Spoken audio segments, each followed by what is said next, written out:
By 1945, the Nazis were on the run. The Allies were flying high and about to roll over Germany's flat western borders. But in the deep southern heartland of Hitler's Reich loomed the threat of the unknown. Fears grew of a last-ditch Nazi fight-back in the Alps. In terms of a defense, it was an ideal place to defend yourself. This was high mountains, very difficult terrain. How could you wage a war with tanks there? Almost not possible. Very low experience from the Allied side to wage a war in this mountain region. A lot of experience from the German side, a lot of elite troops there. They knew there were a lot of SS troops in Austria, so uncertainty. Amid such uncertainty came evidence of the Western Allies' worst fears. Neutral Switzerland bordered part of the German Alpine region. The American intelligence chief in Bern, Alan Dulles, had a grim report. It suggested that a fanatical elite was massing in the mountains. A hardcore led by those with death heads on their caps. The merciless SS would spearhead a desperate guerrilla war from an Alpine fortress. It was the very fact that the Bavarian and Austrian mountains seemed to lend themselves so well to guerrilla warfare that this horrible idea, because it represented a nightmare for Allied military strategists, that this horrible idea started to gain currency. The horrible idea was an ultimate nightmare for the advancing Allies. An Alpenfestung, or Alpine fortress, extending into northern Austria. Defended by thousands of troops, steeling themselves for a final do-or-die fight for the fatherland. Their fingers on the triggers of an arsenal of secret weapons hidden in crags and crannies. At this time, in January 1945, they didn't know what was going on when they entered Germany. And they were taken by surprise by the Battle of Bulge, was a German counterattack in December 1944. And they didn't expect that. So the question was, yes, we have won the war. This is clear. But, I mean, are we able to cross the Rhine? Are there some secret weapons still? Is there somehow a secret counterattack prepared? So it was all uncertain. Uncertainty and fears of so-called wonder weapons were understandable. The Germans had already developed ballistic missiles and jet planes. And other, more fearsome, more destructive horrors were on Nazi drawing boards. What the Allies decided to do was to be prudent, to assume, given Hitler's nature, given the fanaticism of the SS and the fact the SS probably controlled the German state by then, to prepare for the worst. The Alpine Redoubt was the worst. It was the worst case scenario that anyone could imagine, and they felt they had to prepare for it.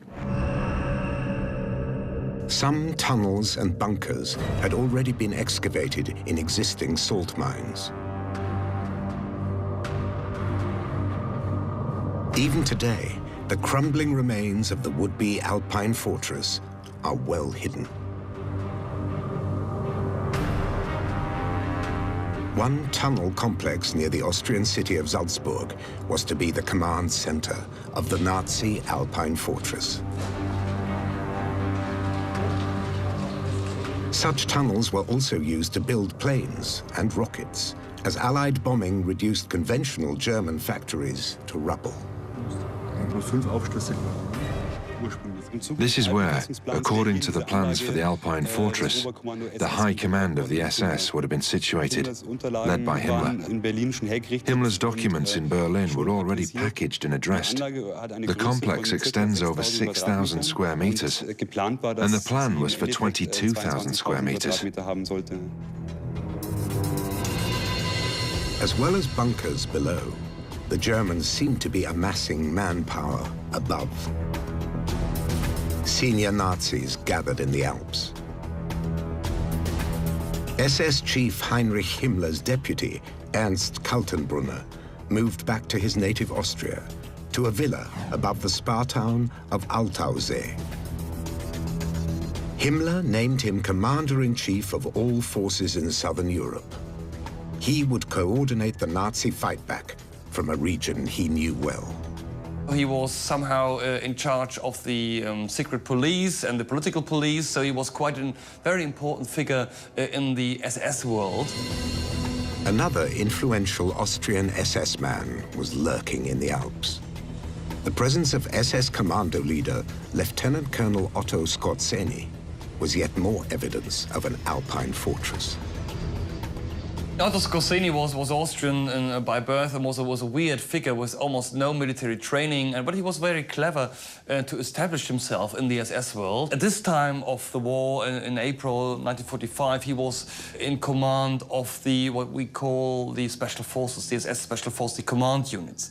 And he was able to withdraw two of his command units from the Eastern Front to Austria. And this should have been the core of the defense force of the Alpine fortress. The region bordering southern Bavaria and Austria was already riddled with old mining tunnels. Some of them were extended and used to build weapons. Schwaz is the site of old Austrian silver mines near the German border. One shaft runs deep into the mountain and a haunting Nazi ruin.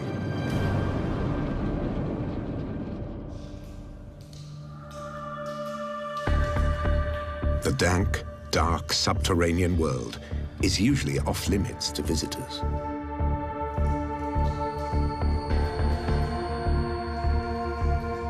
Two kilometers inside the mountain, a broken steel and concrete shell of an underground aircraft factory is slowly rotting away.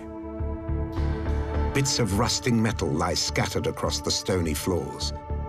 The corroded remains of aircraft parts, abandoned before workers had the chance to put them together.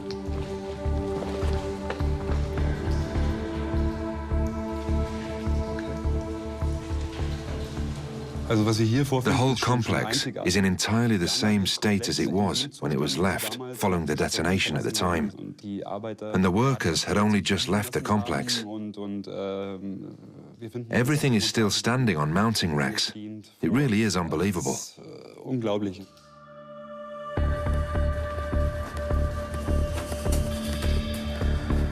Deep underground, far from the threat of Allied aerial bombing, the old mining tunnels were ideal places to build weapons.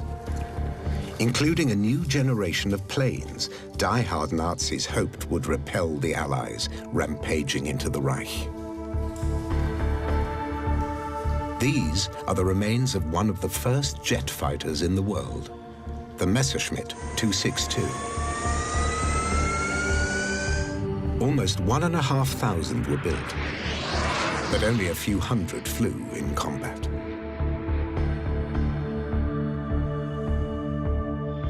The Germans had also developed a jet-powered bomber. Hermann Goering, the head of the Luftwaffe, had dictated a requirement to the aircraft industry that he wanted this 1,000-kilometer aircraft, 1,000-kilometer range that could fly at 1,000 kilometers an hour and carry 1,000 kilograms of bombs. And at the time, it was a huge, very, very challenging requirement for any manufacturer to meet. German engineers overcame another great challenge and had developed the world's first long-range ballistic missile, the V2. SS Chief Heinrich Himmler was one of many top Nazis who had visited the V2 testing facility at Peenemünde. More than 1,000 V2s were fired at Britain. They were the pinnacle of rocket technology at the time, flying some 80 kilometers above the Earth. V2s sparked fear and devastation. They are estimated to have killed almost 3,000 people. Launched from mobile ramps, V2s were another potential threat from an Alpine fortress.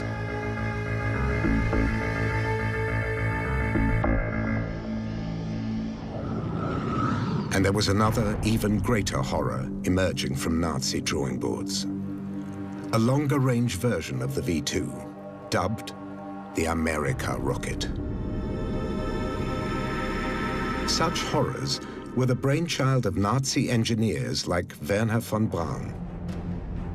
With Allied invaders closing in around them, in early 1945, they were redirected south to the so-called Alpine fortress. Von Braun was ordered to go to the Alps, so we received an official order to leave Peenemünde.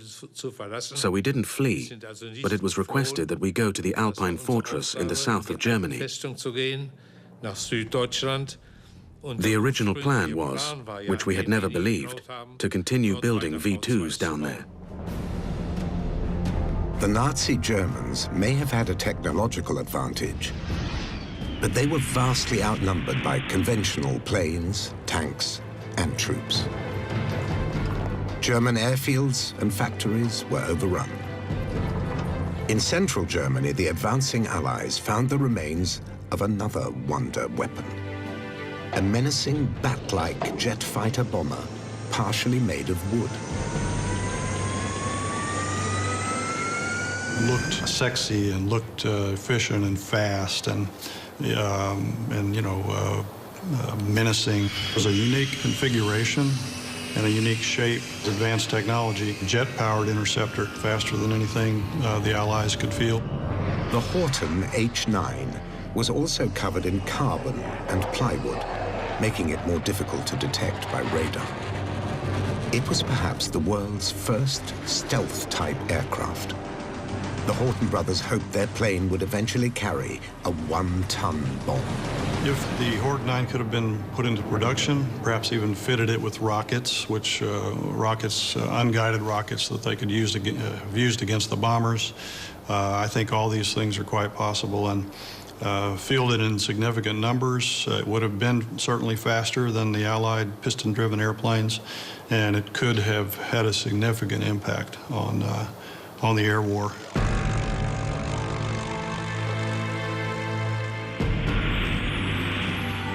Conventional planes were still winning the war for the Allies, but the possibility of a German counterstrike from the Alps forced a change in tactics. Potential threats like Hitler's rocket engineers had to be stopped from reaching the mountains in the south.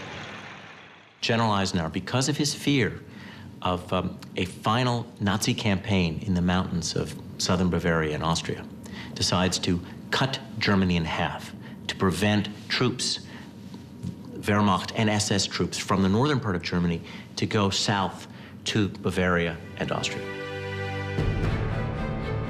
Eisenhower changed the direction of his main thrust and directed a spearhead south towards the Alps. He doesn't want to see them filling the mountains with material, ammunition, more troops. So Allied strategy is directly affected.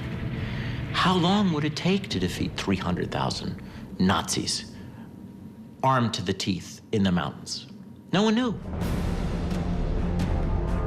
The rocket engineers from the Baltic coast evaded the Allied advance and made it to the Alps. They were a vital asset to be protected in the barracks of the Gebirgsjäger, or mountain troops.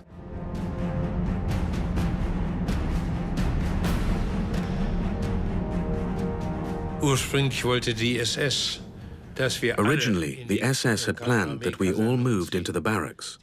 They wanted to concentrate us all there. But then one bomb could have killed the entire team.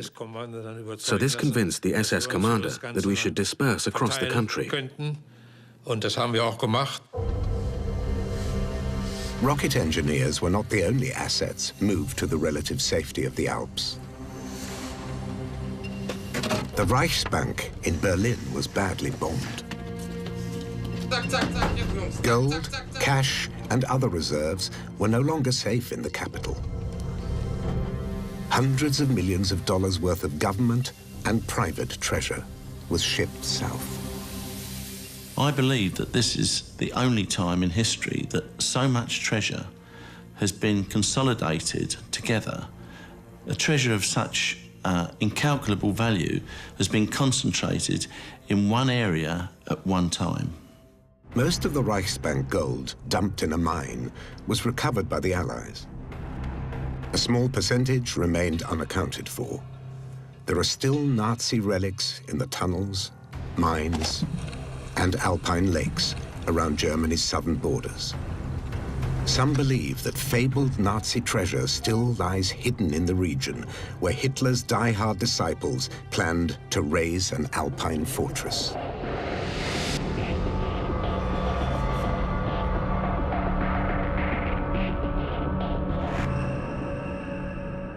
Some tantalizing tales of Nazi treasure are based on supposed eyewitness accounts in the last days of the war.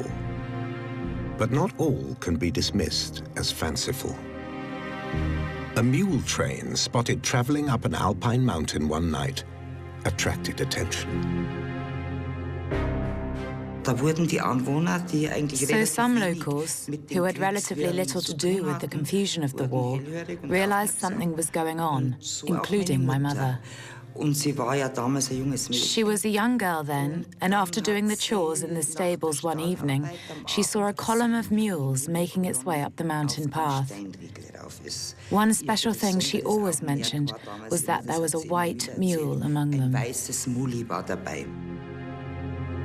Eva Sturm's mother saw what was supposed to be a secret transport of hundreds of gold bars worth millions of dollars. It didn't stay a secret for long. This gold was also eventually recovered by American troops after rumors spread about the mysterious mule train in the night.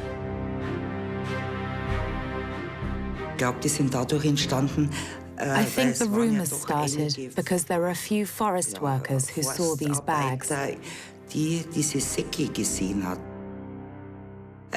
it wasn't all that secret. Many people had noticed something. Rumors and stories persist of other buried treasures that were not recovered. According to local legends, some people grew suddenly rich after the war. Such tales have attracted a new generation of treasure hunters in the old Alpine fortress territory.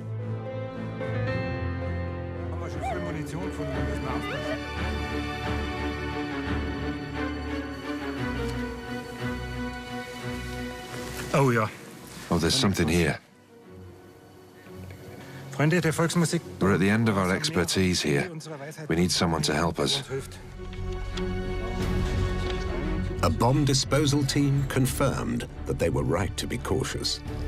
Jürgen and fellow treasure hunters found a cache of live rifle grenades.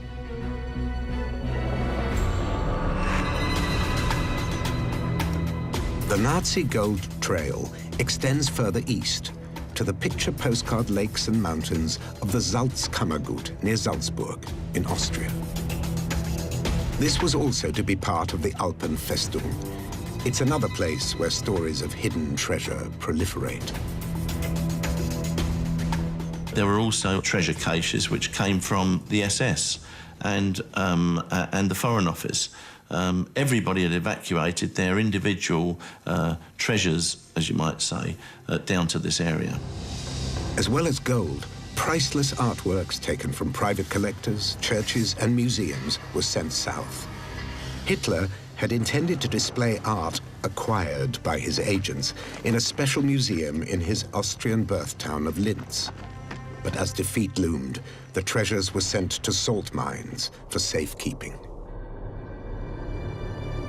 But not all treasures required the protective, rarefied atmosphere of a mine. The stunning lakes that are part of a UNESCO World Heritage Site have an added allure as fabled dumping grounds for Nazi gold. The Salzkammergut has been dubbed the Devil's Dustbin. Nazi relics have been recovered from the Grand Lakes, like this sign that proclaims Nazis enjoy visiting here. It probably adorned one of the many local inns, until such advertising suddenly became unfashionable in 1945. One of the many alluring stories surrounds the deep, remote lake Toplitzsee.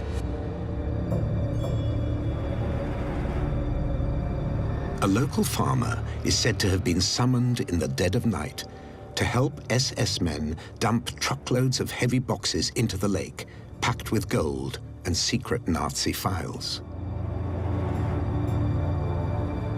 Such alleged eyewitness accounts sparked a kind of gold rush. Divers dreamt of scooping up a fortune. But alpine lakes are dangerous. At least 2 divers have drowned in the Toplitzsee, its dark waters full of snags and hidden obstacles. But in 1987, it seemed that the deadly risks were worth it. A breathtaking treasure was apparently recovered from the treacherous mud by a local dive expert, Gerhard Zauner. We dumped it in the Toplitzsee and then recovered it and had it confiscated. 3 days later, they realized it wasn't gold. It was a glittering example of Gerhard Zauner's mischievous sense of humor. The gold ingots were bars of bronze, but his hoax proved to be a 24-carat sensation. We were given it back, but there was a massive media reaction. Gold found in the Toplitzsee. It went round all of Europe. The fake gold features in a display in his dive shop, along with a huge range of Nazi and other relics recovered from the lake. He's found everything from medals to a working anti-aircraft gun, but no gold.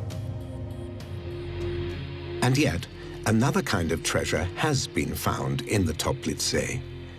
In the 1980s, biologist Hans Fricker ventured deep into the lake, searching for a wealth of wildlife. The biologist discovered a previously unknown worm, but that's not what made headlines.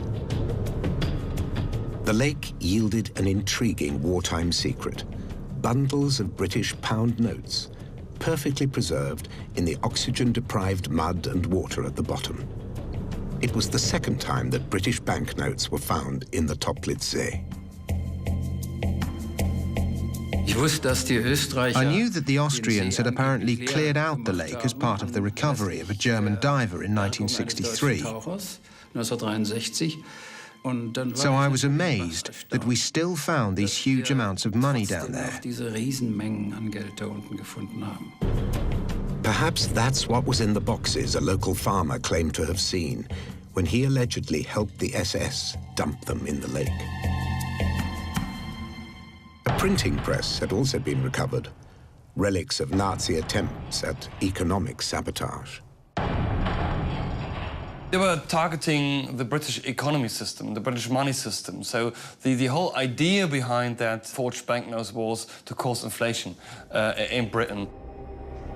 The banknotes were forged in the Sachsenhausen concentration camp. As well as counterfeit currency, Nazi victims were also forced into working on underground missile factories. Nordhausen, or Dora Mittelbau, was one of them. It wasn't in the Bavarian Alps, but in the central German Harz Mountains. When American forces liberated the camp, only a few victims remained. The rocket engineers they were enslaved to serve had fled south to the so-called Alpine Fortress.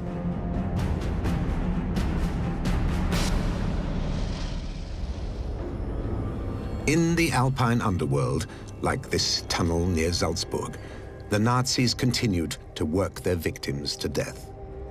A memorial stone and graffiti, testament to the horrors that were once inflicted in the tunnels, usually locked up and largely forgotten.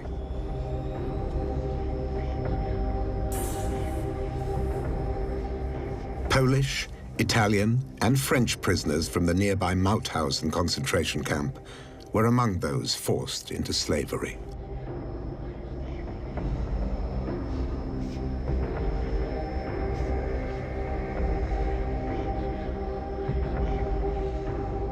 Few survived, and fewer still lived to bear witness to the human cost of the Nazi Alpine fortress fantasy.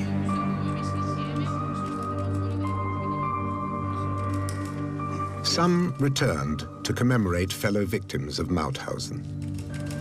Like Austrian priest Johann Gruber, who smuggled food and money into the camp, but was found out. And French priest Père Jacques, who was sent to the camps for trying to save Jewish boys from the Holocaust. Both were unable to save themselves, but fellow prisoner Jean Monin managed to hold on to life.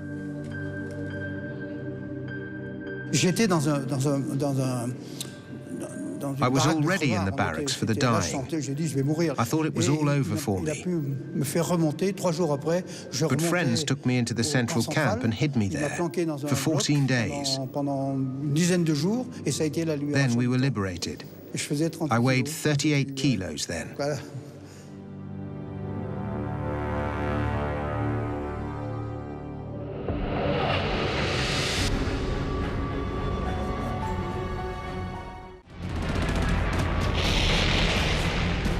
Mauthausen was one of many horrors that the Western Allies and Russians would uncover as they advanced into what was left of Hitler's Reich. The regime responsible for the murder of millions was in ruins. Wary that they could face a final fanatical fight in a Nazi Alpine fortress, the Allies had cut escape routes to the south and stormed into Bavaria itself. The American 7th Army advanced into the traditional Nazi heartland and marched into Nuremberg. Once an imposing staging ground for Hitler's elaborate rallies, the medieval city was bombed to ruins, as was much of Munich. The city that bred the Nazi movement bore telling graffiti. Concentration camps Felden, Buchenwald, I'm ashamed to be German. But few had dared to speak out when Hitler was in power, and millions paid the price. Dachau was the first concentration camp established under Nazi rule. The survivors were liberated. The oppressors became the oppressed, hunted down and forced to answer for their crimes. Others, like Adolf Eichmann, who played a key role in planning the mass murders of the Holocaust, retreated into Austria. Before he died, a fellow Nazi who worked with SS deputy Ernst Kaltenbrunner recalled a lakeside stroll with Adolf Eichmann. He complained to me that Kaltenbrunner hadn't received him and had presented him with a roll of sovereigns, English gold coins, through an adjutant. Eichmann said, "I don't give a damn about that. I have my own. I want orders on how to proceed." He was one of the few who really believed in the Alpine fortress. The Allies cautiously closed in around what they thought could be the dreaded Alpenfestung, or Alpine fortress. South of Austria, the German garrison in Italy surrendered. Time was running out for senior Nazis hoping to make a last stand or desperate escape. The Allies continued their advance around the mountains where fanatical German forces might fight a final battle. But for important Nazis like Adolf Eichmann, there was no Alpenfestung in which to hide. He was captured, but later escaped. Others, like Himmler's deputy, Ernst Kaltenbrunner, used the threat of an Alpine fortress as a bargaining chip.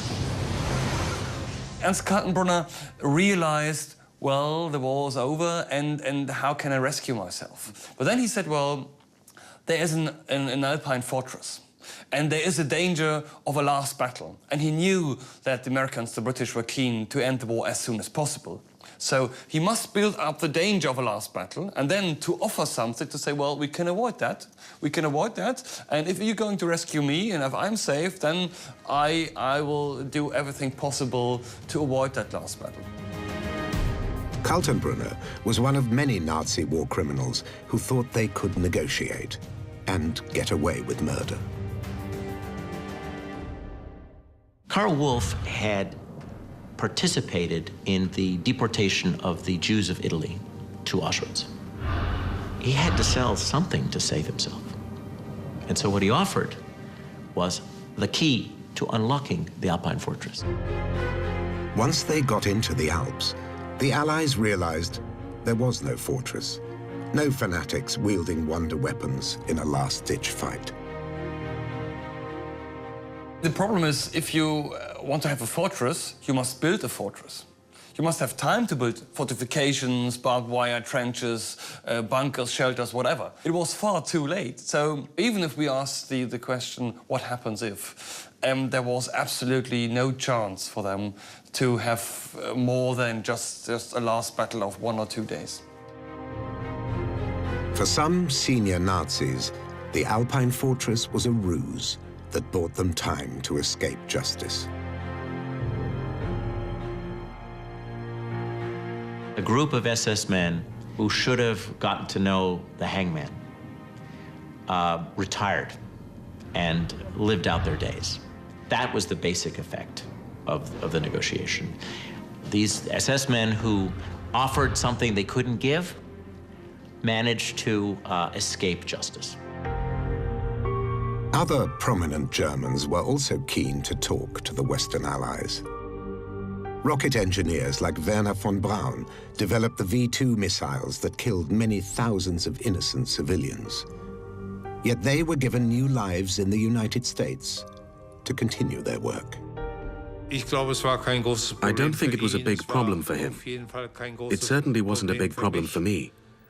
I could see the advantages that we could continue working on rockets here under relatively good conditions, while there was pretty much nothing happening in Germany for many years.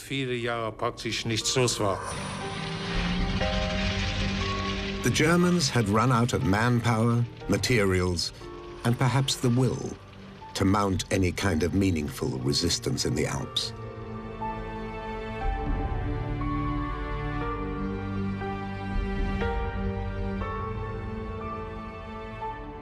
The Wehrmacht and the Waffen-SS was beaten by April 1945. There was almost nothing left. So there was resistance west of the Rhine, but not very much east of the Rhine. There was resistance in Hungary from hardcore SS units, but not in Austria anymore. Nothing was prepared. There was no fortress. There was nothing there. It was just a peaceful lakes, peaceful alpine region. There was a spring, nice weather. In the calm that followed the spectacular fall of Hitler's Reich, lesser-known Nazis like Adolf Eichmann slipped away. But there was no escape for the larger-than-life figure of Luftwaffe chief Hermann Göring, who also fled south. His flamboyant tastes extended beyond elaborate uniforms. The Reichsmarschall was an avid art collector.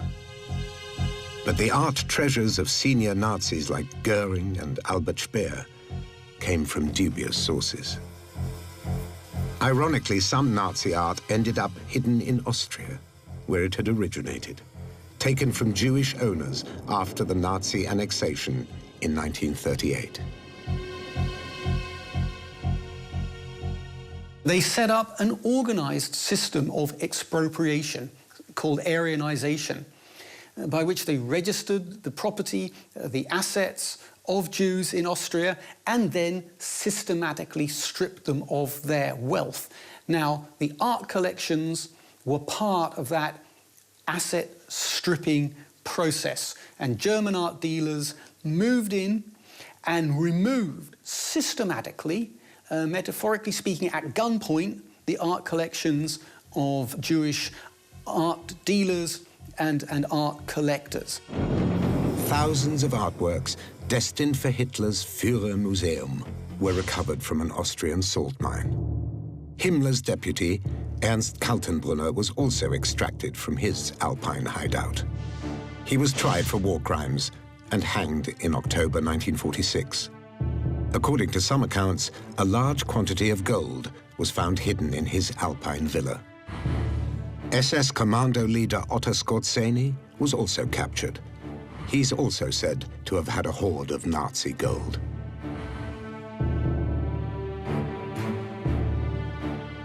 He was interrogated by the American Army Counterintelligence Corps, and when he was interrogated, it seems that he forgot to mention anything about the vast treasure that he'd actually taken possession of. The SS Major is the subject of many intriguing tales. One says he was sent to France in search of the Holy Grail. Despite admitting that he and his men fought in American uniforms, he was spared, and some say extremely rich. Skorzeny received a treasure from Josef Spassel, a senior SS administrator. He had orders to get in touch with Skorzeny, and of course he handed over a tremendous amount of treasure to Skorzeny, which has disappeared. It's yet another alluring story of hidden Nazi loot that inspires treasure hunters to this day. Skorzeny and his troops were once camped near the Austrian lake of Erdensee. Evidence of their presence was found in the mud. I marked all the underground springs here for the hydrographic office. This lake is like a gigantic bog, and during this work, I found a ring. The SS Ring of Honor seemed to have been flung into the lake as the Allies approached. Perhaps it wasn't the only thing dropped into the Erdensee. Another tale has emerged of mysterious goods dumped into the water. There was a forester who told us there was an Alpine hut here, and a high-ranking SS officer had come to get the key. And then they went down and took stuff out of the hut to the middle of the lake. And then they dumped it there. Now, we didn't find anything because there is so much mud there. It's really difficult to find anything. The Erdensee is relatively flat, carpeted in a thick layer of mud that would swallow a heavy object, like a box full of gold. It's also a nature reserve, and diving is usually strictly verboten. Tentative permission was given for a search of the lake. From a boat loaded with state-of-the-art radar scanning equipment. And a GPS locator, which would record the precise position of any object detected in the mud.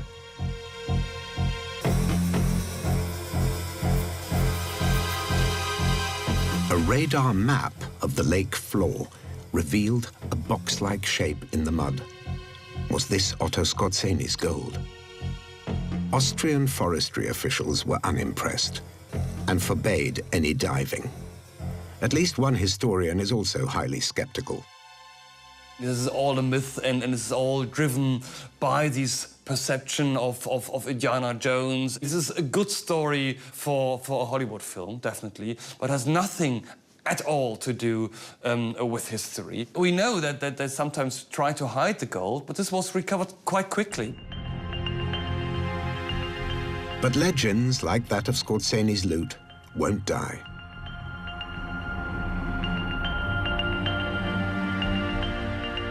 If a fortune in Nazi gold was dumped in the lake, perhaps it's already been recovered and spent.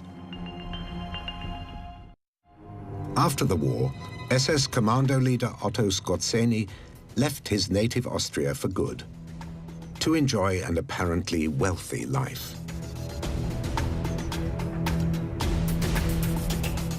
Skorzeny was put into a prisoner of war camp. He was there for approximately 3 years, I believe, 2 or 3 years. And ultimately, he just walked out of the prisoner of war camp and disappeared until he resurfaced in Spain in 1950 at which point he seemed to be much richer than he had been previously. Otto Skorzeny was interviewed at his holiday home in Mallorca in 1973. Ruled by the fascist dictator Franco, Spain was a safe haven for unrepentant Nazis.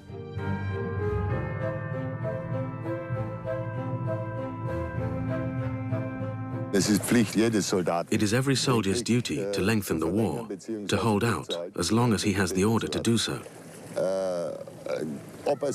Whether that is sensible is for posterity to decide. I don't think we have quite reached that point yet. Personally, I don't regret it. Would you do the same things again today? I can tell you that I would do the same things again in exactly the same way today. 2 years later, the smoker died of lung cancer, farewelled by fellow Nazis unashamedly proffering the Hitler salute. Skorzeny took any secrets of Nazi gold to the grave. This is again part of the secret story and the true Nazis living in Madrid and being millionaires because of the Nazi gold. No, it's very unlikely. It's definitely not possible that he had 2 tons of gold with him in his suitcase and then flying to Madrid.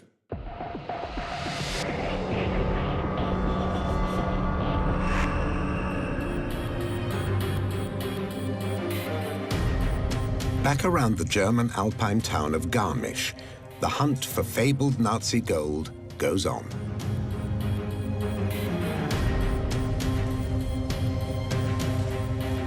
It was here in June 1945 that American troops recovered more than 700 bars of pure, refined bullion.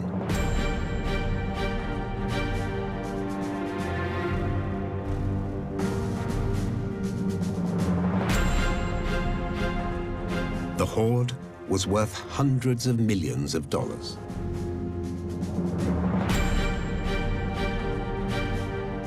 All that's left is a hole in the forest floor. Yet treasure hunters still dream of finding a mother lode, similar to that unearthed by victorious Allied troops.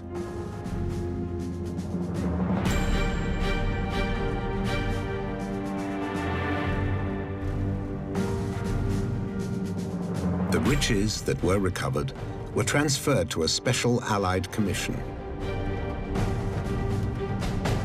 A lot of the treasure was found in the 1940s, but an awful lot of treasure just disappeared. Some of it was stolen. Some of it may very well be still there. And somebody, one day, might just find some of it.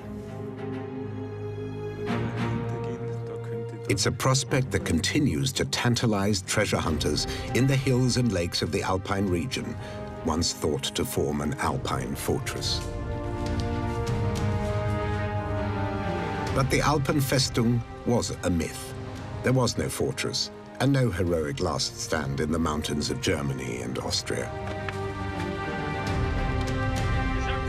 Like the Alpine fortress, the legends of Nazi gold also seem to be no more than a myth. Yet the scouring of crags and crannies goes on.